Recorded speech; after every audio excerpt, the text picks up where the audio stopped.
하나님의 크신 뜻을 알 때에 참 하나님을 알고 주 예수 그리스도를 아는 것이 영생이라 하였사오니 이 땅에서부터 영원한 생명을 우리가 누리면서 아버지 육체의 모든 고난을 이기고 환경을 이기며 아버지 승리할 수 있는 귀한 말씀의 전신갑옷을 입는 시간 되게 하여 주옵소서. 우리 주 예수 그리스도의 이름으로 감사하며 기도합나이다. 아멘. 출애굽기 6장 계속 보겠습니다. 5장이죠. 5장 오늘은 18절부터 보겠습니다. 출애굽기 5장 18절.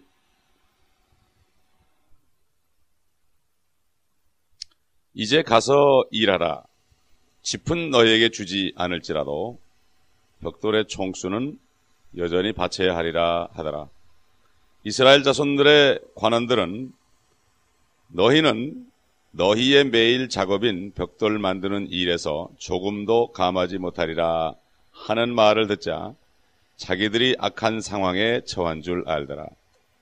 그들이 파라오를 떠나 나올 때 길에 서 있는 모세와 아론을 만나 그들에게 말하기를 주께서 너희를 살피시고 심판하시리라. 이는 너희가 우리의 평판을 파라오의 눈과 그의 신하들의 눈에 혐오스럽게 하고 그들의 손에 칼을 쥐어 우리를 죽이려 하기 때문이라 하니라. 그러므로 모세가 주께 돌아와서 말씀드리기를 주여 어찌하여 이 백성이 그처럼 악한 일을 단언하게 하시나이까? 어찌하여 나를 보내셨나이까?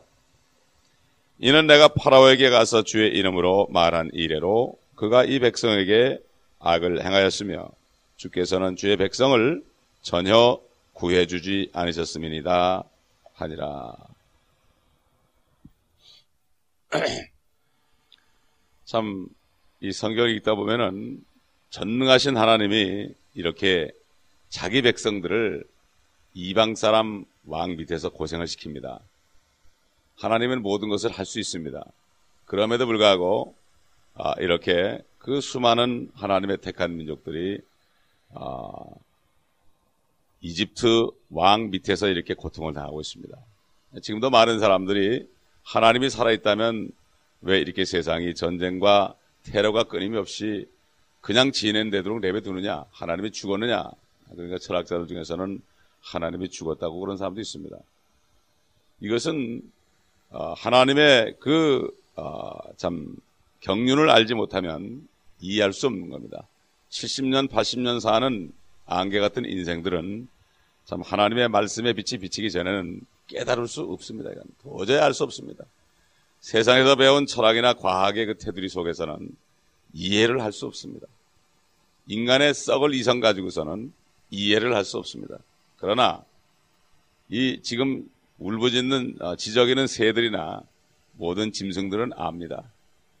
그래서 그들은 지금 썩어짐의 종로로 타는 이러한 고통을 우리와 함께 받고 있지만 그들은 하나님의 자녀들이 계속 나타날 것을 기다리고 있습니다. 하나님을 알기 때문입니다. 왜 그렇습니까? 그들에겐 죄가 없기 때문에 미물일지라도 하나님을 아는 지식이 우리보다 더 많습니다. 다만 그들이 말로 표현을 못하고 우리가 알아듣는 언어로 표현을 못해서 그렇지 그 미물들까지도 우리가 무시하는 미물들까지도 개미 새끼 한 마리까지도 하나님을 우리보다 더 잘 안다고 생각하면 됩니다. 그래서 성령께서 사도 바울에게 임했을 때 로마서 8장에 피조물들이 다 함께 창조물들이 함께 탄식한다고 그랬습니다. 왜 탄식합니까? 인간의 죄 때문에 이렇게 세상이 된 것을 탄식하면서 주님이 오실 날을 기다리고 있습니다. 주님이 오시면 그들도 새하늘과 새 땅에서 썩지 않는 그러한 영광스러운 것으로 변한다고 성경은 말하고 있습니다. 인간이 죄를 지었을 때 이 땅이 저주를 받게 되었고 땅이 저주를 받으니까 땅에서 나는 것을 먹는 사람을 포함한 모든 생물들이 다 이렇게 썩어지는 죽음의 종노릇을 하게 된 거죠. 하나님께서는 사랑이 끝이 없는 분이죠. 자기를 죽이는 사람까지도 저들을 용서해달라는 이 정도의 하나님의 사랑이 있고 원수까지도 사랑하는 그 하나님의 사랑이지만 그 반면에 하나님은 자신이 만들어놓은 그 법을 어길 수 없는 공의의 하나님입니다. 하나님의 법칙은 죄의 값은 사망이기 때문에 인간이 죄를 지었을 때, 또 하늘의 루시퍼가 하늘의 그룹 중에 하나가 덮는 그룹이 죄를 지었을 때 하나님께서는 친히 그를 만들었지만은 그를 저주 속으로 집어넣을 수밖에 없었습니다. 그러나 인간들만은 하나님께서 하나님의 형상대로 만들었습니다. 인간이 범죄했을 때 하나님께서는 이 아담과 이브를 에덴에서 쫓아내시고 모든 천하 만물이 결국 마귀에게로 넘어갔습니다. 마귀에게로 넘어갔기 때문에 지금 인류 역사 6,000년 동안 아직까지도 사탄이가 주는 능력을 주는 사람들이 이 세상을 다스려왔습니다. 이것을 성경에서는 이 세상 통치자라고 합니다. 이 세상 통치자는 여기 나온 파라오뿐만 아니라 아시리아의 산헤립 왕이라든가 바벨론의 느부갓네살, 또 옛날 바벨 왕의 처음 바벨 땅의 그 니무롯이라든가, 또 로마의 시저라든가, 또 메대의 다리오라든가, 페르시아의 고레스라든가, 또 중국의 징기스칸이라든가, 또 지금 종교와 세상 정치를 다스리는 교황이라든가, 이 모든 인물들이 이 세상 통치자라고 성경은 말씀하고 있습니다. 우리 한번 에베소 2장 2절 보겠습니다. 에베소 2장 2절 보게 되면, 전에는 너희가 그것들 가운데서 이 세상의 풍조를 따르고 공중 권세의 통치자, 곧 지금은 불순종의 자녀들 안에서 역사하는 영을 따라 행하였으니, 그렇습니다. 공중 권세의 통치자. 사탄이는 공중에 있습니다. 지금 셋째 하늘에서 쫓겨나서 공중에 있어요. 요한계시록 12장 가보면은 그 사탄이가 땅으로 내쫓깁니다.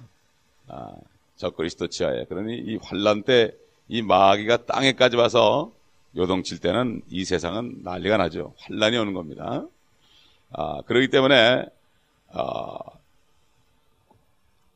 예수 그리스도가 죄를 다 제거하고 구원받을 사람들이 다 구원받을 때까지 6일 동안, 인류 역사 6,000년 동안 하나님께서는 그냥 그것을 보고 있을 수밖에 없었습니다.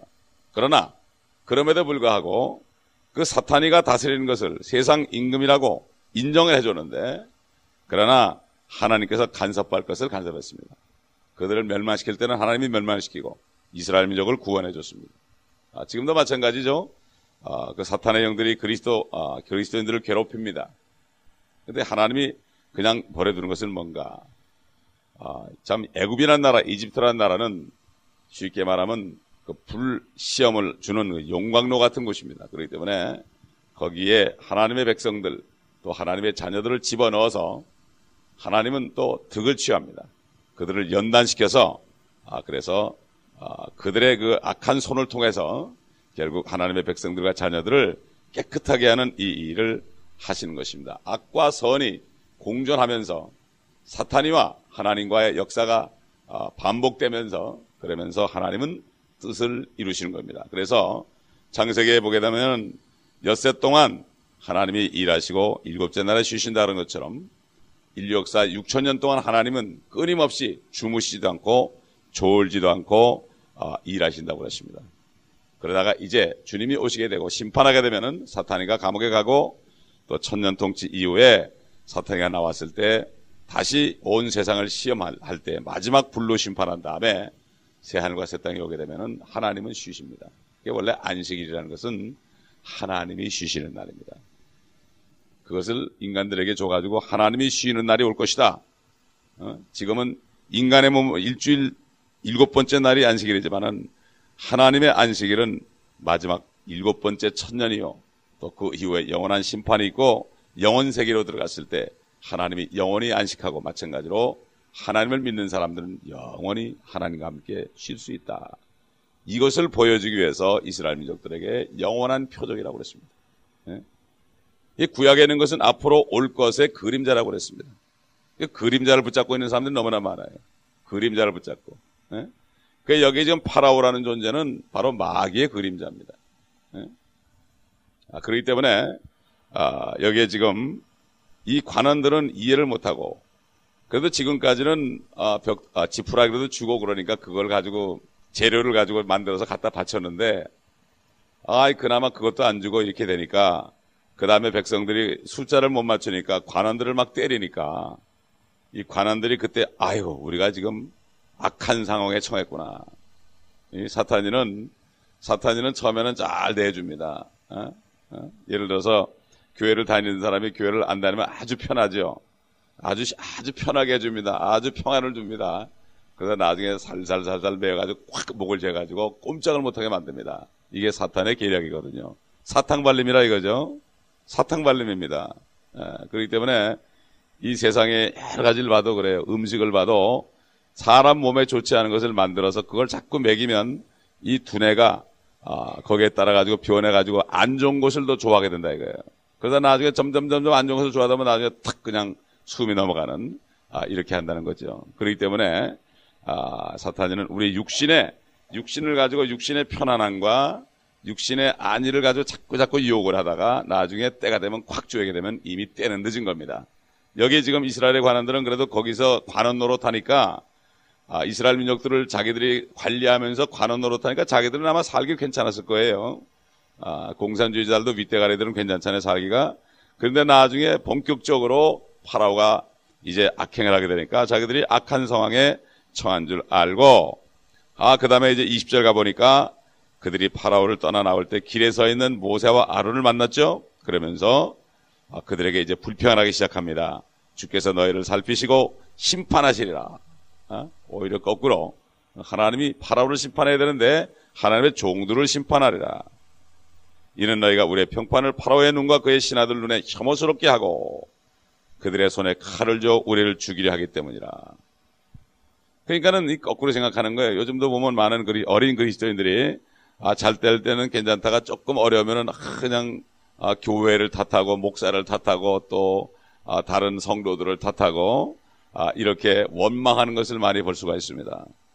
사실은 누구를 탓해야 됩니까? 사탄이를 탓해야 되죠. 그리고 내가 회개를 해야 됩니다. 그런데 이 사람들은 아직도 파라오의 편입니다. 하나님의 종의 편이 아니란 말이죠. 하나님의 종들을 자기들을 구원하러 하는데 좀 편하게 살면 될 텐데 자꾸 괴롭히니까 거기서 나갈 걸 생각을 못한 거예요, 이 사람들이. 그냥 거기에 푹 안주하고. 요즘 많은 그리스도인들이 정말 이 세상을 떠나서 정말 새 예루살렘 하늘에 갈 수 있는, 천상에 갈 수 있는 그러한 소망, 확신 속에 사는 사람들이 얼마나 되느냐. 그 확신이 없기 때문에 어려운 일이 오게 되면은 하나님을 원망하고 또 하나님의 종들을 원망합니다. 상상을 못하는 거예요. 사도 바울은 거기 갔다 왔죠. 거기 갔다가 다시 내려와 보니까 내려와서 하는 얘기가 내가 저기와 여기 사이에 끼어 있다. 내가 차라리 저기 가고 싶다. 이런 얘기를 했죠. 마찬가지입니다. 요즘 정말 많은 그리스도인들의 공통적인 점은 진짜 이 천국의 소망 이것을 잃어버리고 이 땅에서 뭔가 잘 되는 거 이것만 잘 되면 안일하게 되는 거 이런 삶 속에서 사는데 하나님께서 그렇게 할 때마다 사탄이를 쑤셔가지고 막 그냥 괴롭게 만들어서 이러지도 못하고 저러지도 못하고 요동을 치게 만드는 걸 볼 수가 있죠. 그러나 우리는 정말 이제는 하나님을 원망하지 말고 나 자신을 살피고 사탄이 마귀를 대적하라. 야고보 4장 4절에 그랬죠. 마귀를 대적하라. 그래야면 너희로부터 도망갈 것이다. 우리는 마귀를 대적해야지 하나님을 대적하면 안 되죠. 마귀를 대적하는 게 영어로 resist devil이라는 것은 아예 접근하지 못하도록 항상 깨어서 대비하고 있으라 이거죠. 갑옷을 입고 싸우는 사람은 갑옷을 입고 칼을 들고 방패를 들고 마귀는 계속 화살을 쏩니다. 불화살을 쏘거든요. 사람을 통해 심령을 상하게 합니다. 탁탁 상하게 합니다. 그러나 그거를 탁탁 막을 수 있어야 되는 거예요. 이걸 이게 맞으면은 골치 아픈 거예요. 이 불화살을 맞으면은 마음이 상해가지고요. 그 상처가 오래 갑니다. 그렇기 때문에 무슨 누가 이상한 말하면 탁탁 막아가지고 여기 못 들어오게 해야 됩니다. 항상 경계하는 거. 군인들이 이렇게 전쟁터 나가면 밤에 잘 때도 그냥 선잠을 자고 걸어가도 자면서 걸어가고 항상 이렇게 주위를 살피면서 사방을 경계하면서 가잖아요. 마찬가지로 우리의 삶도 경계를 하라. 사탄이가 언제 어떻게 올지 모른다 이거죠. 마귀를 대적하라. 그러니까 마귀에 들어오기 전에 대적해야지 들어온다면 너무 힘드는 거예요. 대개 보면 사탄에게 막 그냥 포제스가 돼가지고 그것들이 들어와서 안에서 요동을 치고요. 그렇게 되면 그만큼 힘든 거예요. 들어오기 전에 탁탁 막아야 돼요. 마귀를 대적하라. 그러면 너희로부터 도망가리라. 이렇게 참 야고보 사도를 통해서 하나님께서 우리에게 말씀하셨습니다. 그러니까 22절에 가니까 이제는 모세까지도 하나님 원망합니다. 원망하는 거예요. 이 사탄이란 말이죠.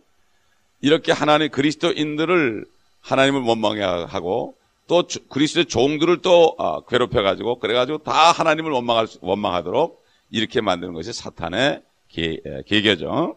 그러니까 이 모세도 지금 하나님 앞에 주여 어찌하여 이 백성이 그처럼 악한 일을 탄원하게 하시나이까? 어째 나를 보내셨나이까? 이렇게 나오는 거예요. 왜 나를 이렇게 불렀나이까? 왜 나를 이런 일을 시켰나이까? 이런 식으로. 근데 많은 선교사님들이요, 너무 힘드니까 저 버마에 간 저드슨이라든가 뭐 패튼이라든가 뭐 모든 선교사들, 수천교에 가서 정말 고생한 선교사들은 이런 마음이 많이 스쳐갔을 거예요. 마음속에. 리빙스투 같은 선교사는 아프리카 가가지고 평생을 전도했는데 한 사람도 구원을 못했어요.